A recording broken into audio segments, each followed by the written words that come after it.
Será que cuidar de sorrisos é um bom negócio? Nesse vídeo vamos analisar mais uma Small Caps, que são empresas de menor valor de mercado. Eu estou fazendo uma série onde eu vou analisar todas as empresas que compõem esse índice e a empresa da vez é a Odontoprev. Vamos dar uma olhada no site dela para a gente já conhecer um pouquinho da história e para eu explicar para vocês como que ela ganha dinheiro.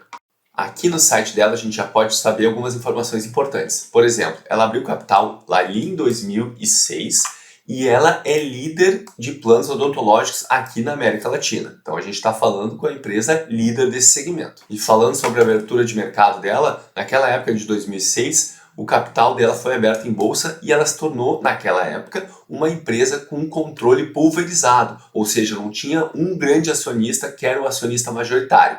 Isso naquela época. A gente vai ver ao longo desse vídeo que isso mudou até os dias de hoje. Olhando aqui no próprio site da empresa, quando a gente vai aqui na composição acionária, a gente já percebe que hoje o Bradesco ele é o controlador da empresa. Então hoje a empresa deixou de ser uma empresa de capital pulverizado para ser uma empresa que tem um controlador bem definido. E basicamente a empresa ganha dinheiro vendendo planos de odontologia. E basicamente ela consegue segmentar os seus negócios em alguns segmentos aqui. Tem os planos coletivos pré-pagos, como o nome já diz, a pessoa que vai contratar esse plano, ela paga um valor fixo mensal. E aí todos os custos envolvidos nos tratamentos são absorvidos pela Odontoprev.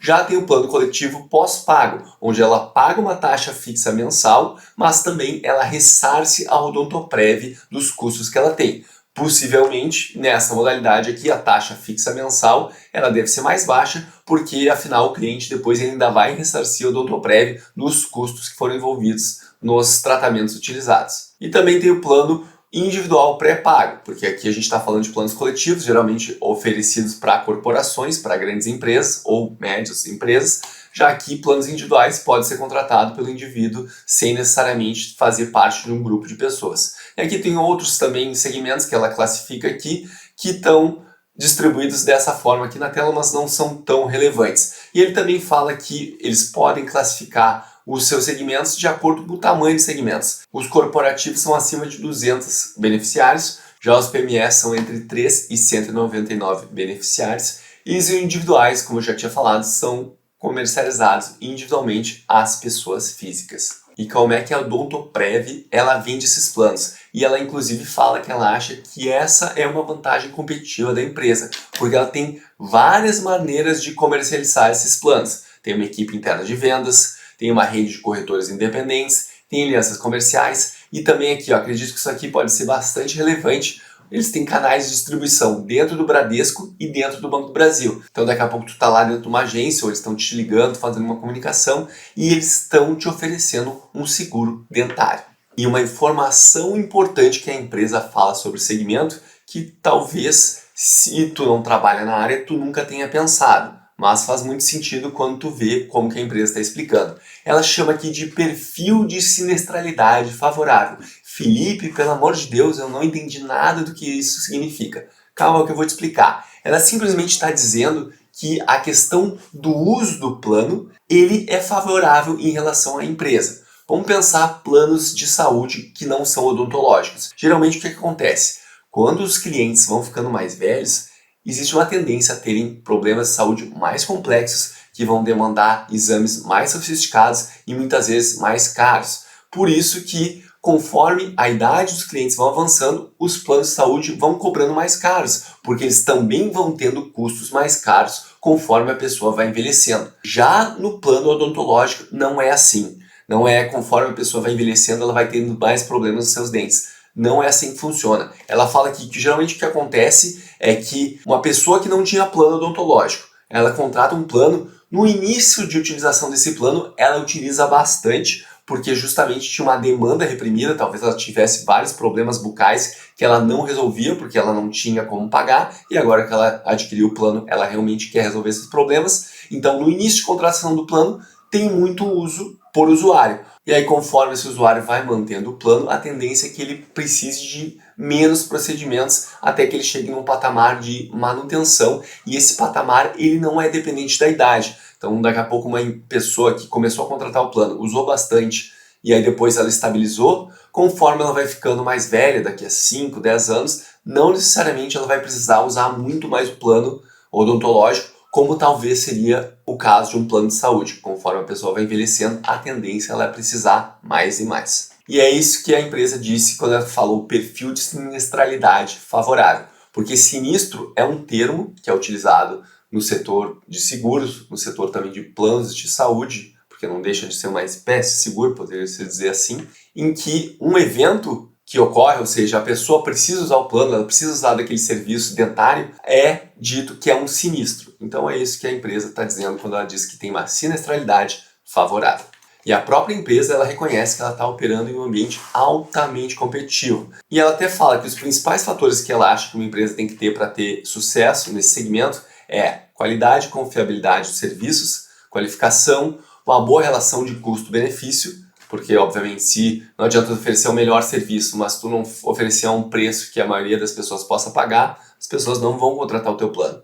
Tu tem que também ter tecnologia que suporta a operação e suporta a tua tomada de decisões, e também tem que ter estruturas de suporte e atendimento. E aí ela segue falando por que ela acha que ela atende a esses requisitos. Porque ela tem uma administração profissional especializada, ela tem a maior e melhor, segundo ela, rede de cirurgiões dentistas, ela também tem uma plataforma própria de tecnologia, e isso faz bastante diferença, e ela tem muitos produtos para oferecer para os seus clientes e tem uma qualidade reconhecida por mais de 6 mil clientes corporativos. Então, basicamente, ela está tentando convencer o leitor aqui do porquê ela é uma boa empresa para ser investida. Uma outra informação importante é que ela está dizendo que ela não tem tanta sazonalidade de receitas, ou seja, ela não tem datas como daqui a pouco varejo, tem Dia das Mães, que agora recentemente passou, ou como Natal, onde tem pico de vendas. Não, ela está dizendo que a sazonalidade das receitas dela não ocorre, basicamente, mas ela está dizendo que existe uma certa sazonalidade de custos, ou seja, ela acaba tendo mais custos mais para o final do ano, ali para os meses de agosto, setembro e outubro, enquanto que nos primeiros trimestres ela acaba geralmente tendo custos menores do que a média anual. Uma coisa que ela fala aqui que seria interessante do ponto de vista dos dentistas, porque a empresa precisa dos dentistas para formar o seu ecossistema para conseguir prestar os serviços de odontologia para os seus clientes. Ela está dizendo que ela tem uma remuneração que é flexível. Então, daqui a pouco, um dentista que ele tem mais especialidade, ele consegue comprovar uma qualificação maior, de repente ele ganha uma remuneração diferenciada do que outro dentista. E isso pode ser mais interessante para conseguir reter por mais tempo esses dentistas dentro do ecossistema da Odontoprev. E antes de eu seguir analisando a empresa, eu vou te mostrar os gráficos de receita, de lucros, também vou te mostrar uma carta bem interessante que uma gestora fez com alguns pontos sobre a empresa. Eu quero te pedir, se está gostando do vídeo, clica para se inscrever no canal. Se tu por acaso não está gostando do conteúdo, clica para compartilhar, porque vai que a outra pessoa que tu compartilhar, ela goste. Mas brincadeiras à parte, muito obrigado pela ajuda, sendo se inscrevendo no canal ou compartilhando o vídeo. Isso ajuda muito o canal a crescer. E vamos seguir analisando o vídeo dessa empresa porque ainda tem informações muito interessantes. Vamos dar uma olhada aqui em alguns indicadores. Preço sobre lucro. Quantos anos tu conseguiria retornar o valor que tu utilizou para comprar a ação, caso o lucro da ação fosse o mesmo de hoje e ela distribuísse todo esse lucro em forma de dividendos. É apenas um indicador, mas é mais ou menos isso que significa. Está num dos patamares mais baixos da série histórica. Isso pode indicar que a empresa está muito barata ou também pode indicar que o mercado está vendo que a empresa está muito arriscada, então o mercado não aceita pagar tanto por aquele lucro da empresa. Quando a gente olha aqui para o lucro por ação, a gente pode ver que aqui teve um pico em 2017, depois teve uma queda e agora está novamente numa trajetória meio crescente, apesar de que de 2022 para 2023, que não está fechado ainda, está tendo uma pequena queda. Mas desconsiderando esse valor aqui, desde 2018 está em uma trajetória de crescimento, o que é bom, afinal, se o lucro por ação é bom, quer dizer que o acionista está tendo um maior retorno por cada ação. Na verdade, um potencial retorno, né? Porque o lucro por ação não quer dizer que esse lucro foi distribuído, mas vocês me entenderam. E olha que fato curioso, é uma empresa que não tem dívida. Dívida bruta zero, dívida líquida negativa, ou seja, ela tem mais dinheiro em caixa do que dívidas, até porque a gente acabou de ver aqui que ela opera com dívida zero. Então, nesses momentos de taxa de juros mais elevadas, quem não tem dívida acaba tendo um pouquinho de vantagem em contrapartida com quem está carregando dívidas pesadas no seu balanço, que são remuneradas à taxa de juro atual. Quando a gente olha aqui para a figura de receitas, é uma figura bonita de se ver, que é uma figura crescente. Claro que se a gente analisar nos últimos anos, não teve um crescimento tão acelerado assim, mas quando a gente olha uma trajetória de longo prazo, está se mostrando uma trajetória de crescente essas receitas. Já o lucro também está mostrando uma trajetória crescente. Teve algum evento aqui que em 2017 fez ela ter um lucro muito maior do que ela vinha tendo anteriormente, mas desde 2018 até 2022, que está fechado aqui, a empresa apresentou uma trajetória de lucros crescentes, e quando a gente olha para a margem líquida da empresa também, a gente vê que essa margem está subindo, o que é sempre bom de se ver. Receita, lucro e margem crescentes. Vamos dar uma olhada nesse material aqui que a própria empresa fez, que é um resumo de uma página da empresa. Então ela está mostrando aqui que os planos odontológicos houve um crescimento nesse período aqui, está mostrando o crescimento da receita líquida da empresa, que basicamente teve um CAGR, um crescimento anual composto de 16% ao ano, e um EBITDA, um crescimento de 17%. Não são números tão grandes, absurdos, mas também não são números horríveis. E olha que figura interessante, ela está mostrando o fluxo de caixa desde lá o IPO. Está dizendo que a empresa tinha esse caixa líquido, ela gerou todo esse valor de caixa aqui durante todo esse período, teve esses gastos aqui, e olha quanto que ela distribuiu de remuneração ao acionista. Então, apesar de não parecer, daqui a pouco se tu olhar um gráfico de proventos, não parece que ela distribui tanto assim, e vamos fazer uma conta aqui, vamos ver de remuneração de acionistas, quantos por cento isso é em relação ao fluxo de caixa que ela gerou. Então, basicamente, 73% do fluxo de caixa que ela gerou foi usada para dar uma remuneração para o acionista, seja de forma direta aqui, que é os juros e dividendos, que é esse valor aqui que eu estava em cima, agora não estou mais em cima, seja de forma indireta, que é aqui, ó, restituição de capital e recompras de ações, que apesar de às vezes ficar meio escondido do investidor comum, que daqui a pouco está procurando só em dividendos, é uma forma sim de remunerar o capital do acionista, porque se daqui a pouco tem menos ações para dividir aquele lucro, tu como acionista da empresa acaba recebendo um lucro maior por ação se tem essa recompra de ações e posteriormente essas ações são canceladas. Então, olha aqui, só a título de curiosidade, é uma empresa que tem bastante acionistas estrangeiros aqui, ó. Tem bastante acionistas estrangeiros, principalmente dos Estados Unidos. E eu achei essa pérola aqui e eu vou trazer os principais pontos para vocês dessa carta aqui de uma gestora bem famosa que é a Dynamo. Ela tem vários fundos de investimento e alguns fundos de investimento elas investem em ações e acredito que em algum momento eles investiram na Odontoprev, por isso que eles fizeram uma carta falando sobre essa empresa.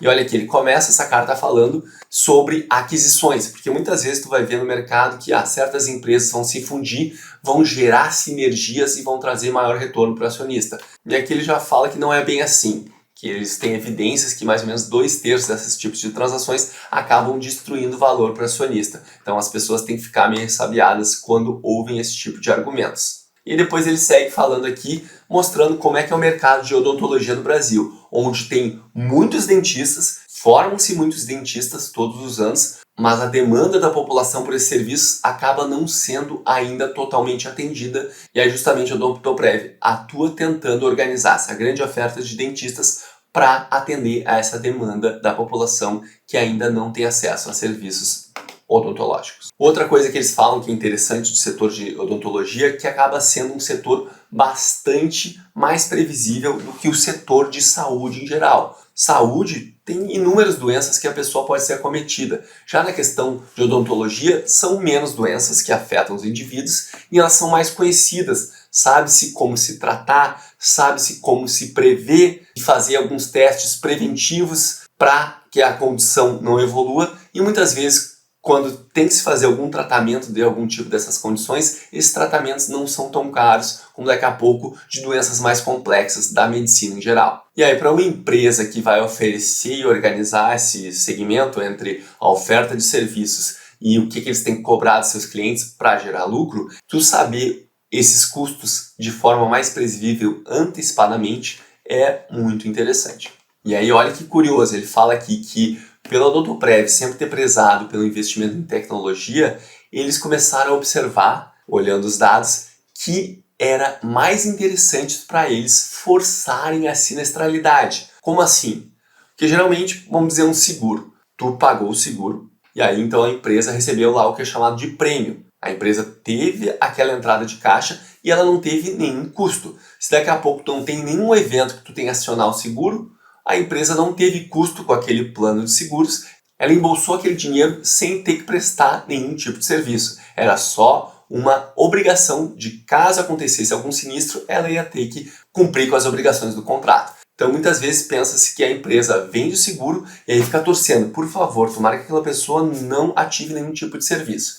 Já no caso aqui dos serviços dentais, eles estão dizendo que a Odontoprev ela percebeu que se daqui a pouco ela vendesse o plano e o cliente passasse muito tempo sem usar, depois no futuro, quando ele fosse precisar usar, talvez ele precisasse usar de forma muito mais agressiva o plano. Então seria mais inteligente para a Odontoprev, para ter custos menores no longo prazo, ela daqui a pouco incentivar, daqui a pouco mandar mensagens para a pessoa, daqui a pouco mandar alertas dizendo, faz tempo que tu não faz tua revisão, visite seu dentista, tu tem o plano, use. Então é um pensamento um pouco contraintuitivo, já que ao usar o plano a pessoa acaba trazendo custos para a Odontoprev, mas ela viu que no longo prazo isso geraria mais resultado para a empresa. Então é o que ele está falando aqui, que permitiu a empresa chegar nessa conclusão inédita, até aquele momento, que o melhor para os acionistas seria induzir ativamente a curva de sinistralidade, ao invés de torcer passivamente pelo comportamento favorável do sinistro, que foi basicamente isso que eu expliquei com palavras,